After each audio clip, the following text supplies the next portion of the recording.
Hello student, today we read statistical inference. देखो, statistical inference क्या होता है? जब हम पॉपुलेशन से एक सैंपल उठाते हैं और सैंपल की जो इंफॉर्मेशन होती है, उस इंफॉर्मेशन से जो कंक्लूजन निकालने का प्रोसीजर होता है, पॉपुलेशन से सैंपल उठाकर उसका कंक्लूजन निकालने का जो प्रोसीजर होता है, उसी को हम स्टैटिस्टिकल इन्फेरेंस बोलते हैं। देखो, it is the procedure by which we reach a conclusion about a population, यानी कि एक इस टाइप का प्रोसीजर है जिससे हम एक पॉपुलेशन के कंक्लूजन पर पहुंचते हैं on the basis of information content in the sample drawn from the population, यानी पॉपुलेशन से जो सैंपल लिया और उस सैंपल में जो इंफॉर्मेशन दे रखी है, उस इंफॉर्मेशन के बेस पर हम उस पॉपुलेशन के जिस कंक्लूजन पर पहुंचते हैं और जो कंक्लूजन निकालने का जो प्रोसीजर होता है, उसी प्रोसीजर को हम क्या बोलते हैं? Statistical inference. Two broad area of statistical inference, यानी कि ये लगा लो कि two problems of statistical inference. Statistical inference की टू टाइप्स की प्रॉब्लम होती हैं। फर्स्ट प्रॉब्लम क्या होती है? Estimation and testing hypothesis. अभी फिलहाल हम यहाँ पर एस्टिमेशन नहीं पढ़ेंगे, हाइपोथेसिस टेस्टिंग के बारे में थोड़ा बहुत पहले बता दिया है। Null hypothesis, alternative hypothesis, test of significance या लेवल ऑफ सिग्निफिकेंस, थोड़ा बहुत। एस्टिमेशन, अब देखो एस्टिमेशन, एस्टिमेशन के भी टू टाइप्स होते हैं, पॉइंट एस्टिमेशन और इंटरवल एस्टिमेशंस। पहले तो हम पढ़ते हैं कि एस्टिमेशन क्या होता है। एस्टिमेशन एक तरह से पॉपुलेशन पैरामीटर होता है। पॉपुलेशन यानी जो कंप्लीट यूनिवर्सल सेट दे रखा है ना, उसका जो हम पैरामीटर लेकर चलेंगे, उस पैरामीटर को एक टाइप से हम एस्टिमेशन। देखो, the estimation part of the process calculates an estimate of the parameter from our sample. Sample static यानी टी डिनोट नहीं करते हैं, जैसे सैंपल के जो एलिमेंट्स होते हैं x1 x2 up to xn, उनकी notation t x1 x2 xn, सारे सेट का जो फंक्शन होता है उसको सैंपल यानी स्टैटिक, ये फंक्शन है सैंपल का, ठीक है।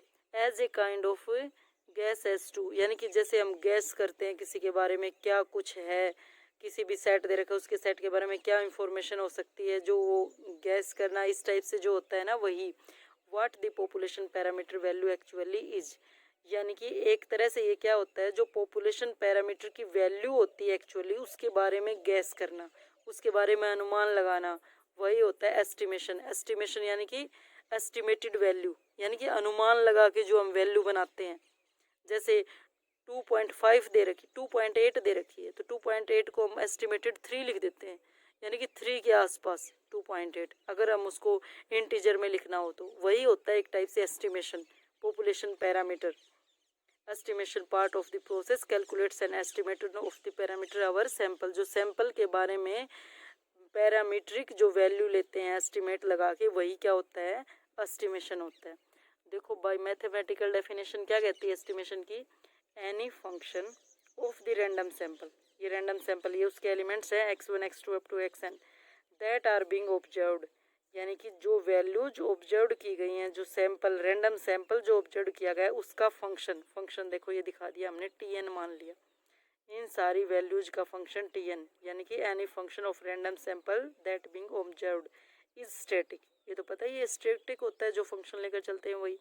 Clearly static is a random variable. अब जब ये रैंडम सैंपल है तो ये फंक्शन भी क्या होगा? एक रैंडम वेरिएबल ही होगा। If it is use to estimate an unknown parameter theta of the distribution, ये जो रैंडम वेरिएबल है tn, इसको हम किसके लिए यूज करते हैं?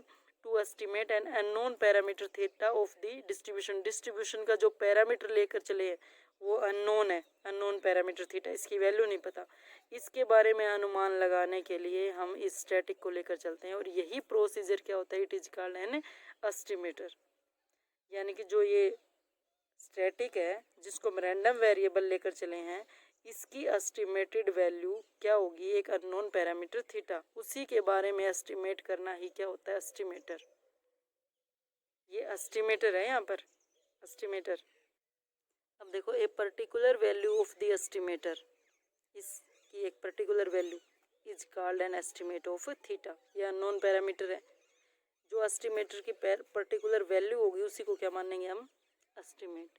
जैसे 2.9 था, उसकी पर्टिकुलर वैल्यू एस्टिमेटेड करके 3 उसकी पर्टिकुलर वैल्यू आ गई ना, वही हम क्या मानकर चलेंगे, इसका estimate of the theta.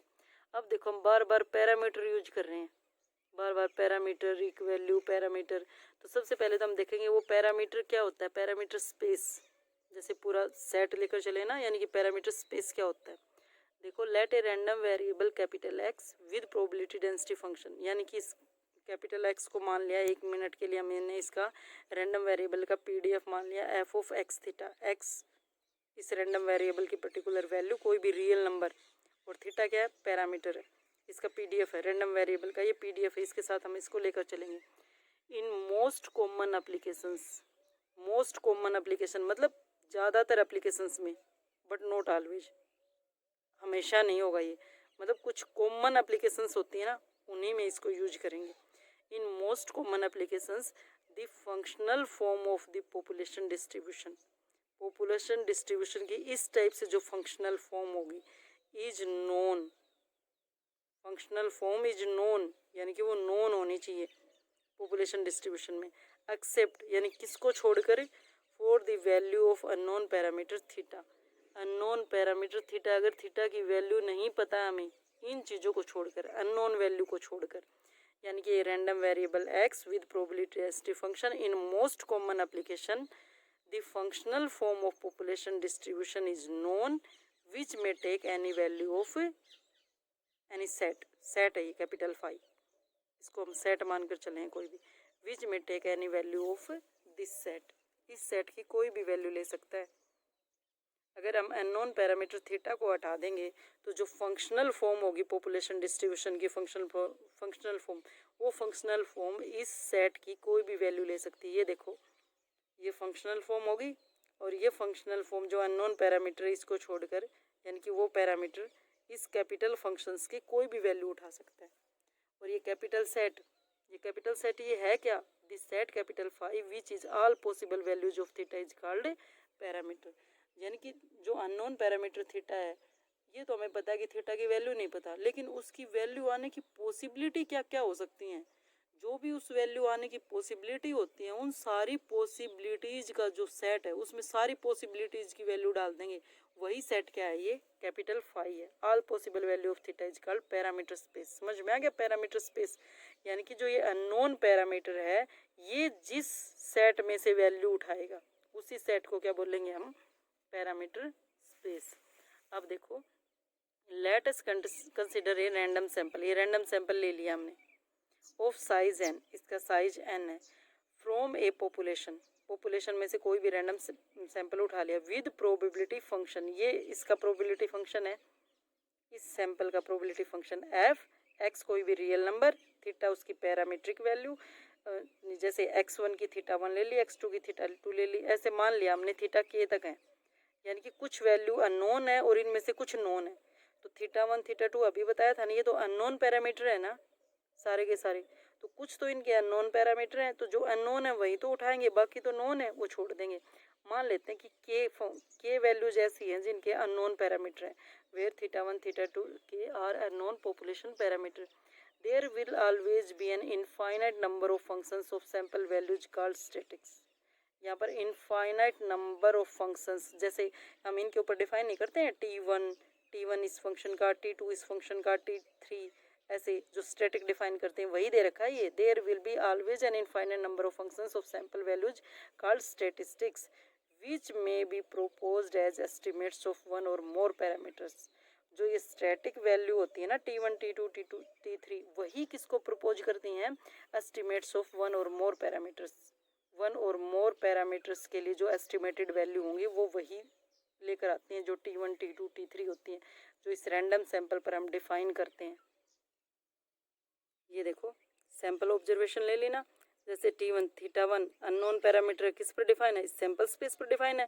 T2 क्या है, थीटा 2 पैरामीटर के लिए, अननोन पैरामीटर के लिए, वो भी किसी इसी सैंपल स्पेस पर। थीटा के तक ही तो लिए थे अननोन पैरामीटर, वो भी किस पर डिफाइन है, इसी सैंपल स्पेस पर। Their distribution is concentrated as closely as possible near the true value, यही तो बताया था। जैसे 2.9 के एस्टिमेटेड हम 3 लेकर चलते हैं, वही है ये। their distribution is concentrated as closely as possible near the true value. True value के नियर होगा, 3 किसके नियर है, 2.9, यानी कि जो ट्रू वैल्यू उसके नियर है of the parameter.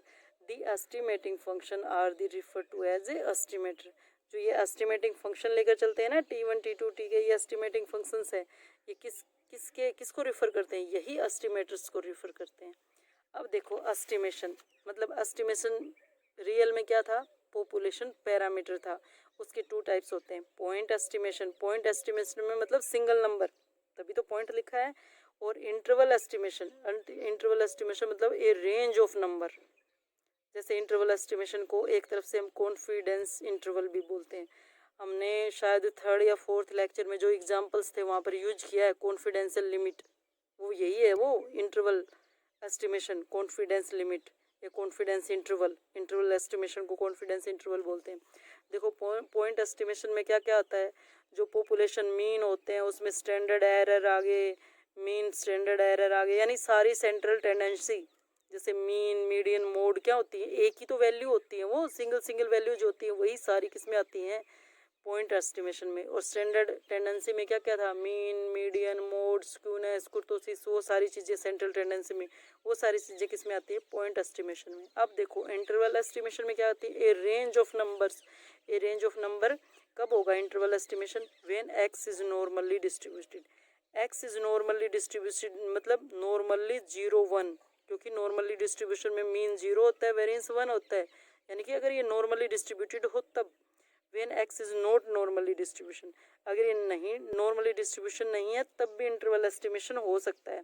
When x is normally distributed and population standard deviation unknown, यानी कि एक्स तो नॉर्मली डिस्ट्रीब्यूटेड हो जाए और साथ के साथ जो पॉपुलेशन स्टैंडर्ड डेविएशन है वो अननोन हो. स्टैंडर्ड डेविएशन यानी कि एक्स नॉर्मली डिस्ट्रीब्यूटेड होगा तब भी इंटरवल एस्टिमेशन हो सकता है, नॉट नॉर्मली डिस्ट्रीब्यूटेड होगा तब भी हो सकता है, और एक्स नॉर्मली डिस्ट्रीब्यूटेड होने के साथ साथ अगर स्टैंडर्ड डेविएशन अननोन है तब भी इंटरवल एस्टिमेशन हो सकता है. अब ये देखो definition of point and interval estimation. देखो पॉइंट एस्टिमेशन की क्या डेफिनेशन होती है, a point estimate is a single value. ये तो पता चल गया एक सिंगल वैल्यू होती है, ये single value estimate of A parameter, यानी कि जो पैरामीटर लेकर चलते हैं ना, थीटा की वैल्यू अगर उसमें एक सिंगल वैल्यू में एस्टिमेट कर दें तो वो क्या होगा, point estimate. For example a sample mean, यानी कि सारे डाटा आज का जब मीन निकालते हैं तो एक ही तो वैल्यू आती है, is a point estimate of A population mean.